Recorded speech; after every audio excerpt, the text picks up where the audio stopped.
Hi friends, welcome to Pallavi fashion. ನಾನೀಗ show ಮಾಡ್ತಾ ಇರೋದು ಬಂದು ಪಂಚಲೋಹ ಮಾಂಗಲ್ಯ ಚೈನ್ಗಳು ಮತ್ತೆ ರೀಸ್ಟಾಕ್ ಆಗಿದೆ. ನೋಡಿ, ಇದೆಲ್ಲ ಮತ್ತೆ ರೀಸ್ಟಾಕ್ ಆಗಿದೆ. ಎರಡೆಳೆ ಮಾಂಗಲ್ಯ ಚೈನ್ಗಳು ಇದೆಲ್ಲ ನಾನೀಗ ಶೋ ಮಾಡ್ತಾ ಇರೋದು. ಇದು 24 ಮತ್ತು 30 ಇಂಚಸ್ ಎರಡು ಲೆಂತಲ್ಲಿ ಬಂದಿದೆ. ಯಾರಿಗೆ ಬೇಕಂದ್ರೆ ಬೇಗ ಬೇಗ ಸ್ಕ್ರೀನ್ ಶಾಟ್ ಹೊಡೆದು ಆರ್ಡರ್ ಪ್ಲೇಸ್ ಮಾಡ್ಕೊಳ್ಳಿ. ನೋಡ್ತಾ ಇರ್ಬೋದಲ್ಲ, ಸೇಮ್ ಗೋಲ್ಡ್ ಥರನೇ ಬಂದಿದೆ. ಇದೆಲ್ಲ ಹ್ಯಾಂಡ್ ಮೇಡ್ ಆಗಿರೋದ್ರಿಂದ ಗೋಲ್ಡೇ ಅನ್ಕೋಬೇಕು, ಆ ಟೈಪಲ್ಲಿ ಇದೆ. ಮತ್ತು ಬ್ಯಾಕಲ್ಲಿ ನಿಮಗೆ ಈ ಥರ ರಿಂಗ್ ಲಾಕ್ ಬಂದಿರುತ್ತೆ. ನೋಡಿ, ಈ ಥರ ರಿಂಗ್ ಮಾಡಿ ಗೋಲ್ಡಲ್ಲೆಲ್ಲ ಸೇಮ್ ಇದೇ ಬರೋದು, ಅದೇ ಟೈಪಲ್ಲಿ ಬಂದಿರೋಂಥದ್ದು. ಇದೆಲ್ಲ ನಿಮಗೆ ಪಂಚಲೋಹ ಅಂದರೆ ಪಂಚಲೋಹದ ಮೇಲೆ 5 mm ಗೋಲ್ಡ್ ಪಾಲಿಶ್ ಇರೋ ಅಂಥದ್ದು. ಸೊ ಹಾಗಾಗಿ ಇದು ಗೋಲ್ಡ್ ಥರನೇ ಫಿನಿಶಿಂಗ್ ಇದೆ. ಈ ಒಂದು ಚೈನ್ಗಳು ನಿಮಗೆ 24 ಮತ್ತು 30 ಇಂಚಸಲ್ಲೇ ಅವೈಲೇಬಲ್ ಇರೋ ಅಂಥದ್ದು. ಯಾರಿಗಾರೆ ಬೇಕಾದ್ರೆ ಸ್ಕ್ರೀನ್ ಮೇಲೆ ಕಾಣ್ತಾ ಇರೋಂಥ ನಂಬರ್ಗೆ ಸ್ಕ್ರೀನ್ ಶಾಟ್ ಹೊಡೆದು ಆರ್ಡರ್ ಪ್ಲೇಸ್ ಮಾಡ್ಕೊಳ್ಳಿ. ನಾನೀಗ ವೇರ್ ಮಾಡಿರೋ ಬಂದು 30 ಇಂಚಸ್ ಲೆಂತಲ್ಲಿರೋದು. ನೋಡಿ, 30 ಇಂಚಸ್ ಲೆಂತಲ್ಲಿ ಇರುತ್ತೆ. ಇದು ಬಂದು 24 ಇಂಚಸ್ ಲೆಂತಲ್ಲಿ ಇರೋದು.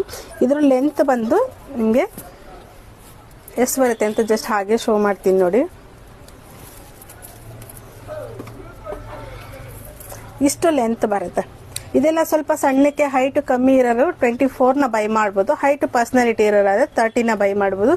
ನಿಮ್ಗೆ ಯಾವ್ದು ಅನುಕೂಲ ಆಗುತ್ತೆ ಅನ್ನೋದು ನೋಡ್ಕೊಂಡು ಬೈ ಮಾಡ್ಬೋದು. Thank you. ಹೀಗೆ ಸಪೋರ್ಟ್ ಮಾಡ್ತಾರೆ. ಹಾಗೆ ನಮ್ಮ ಪೇಜ್ನು ಕೂಡ ಫಾಲೋ ಮಾಡಿ. Thank you.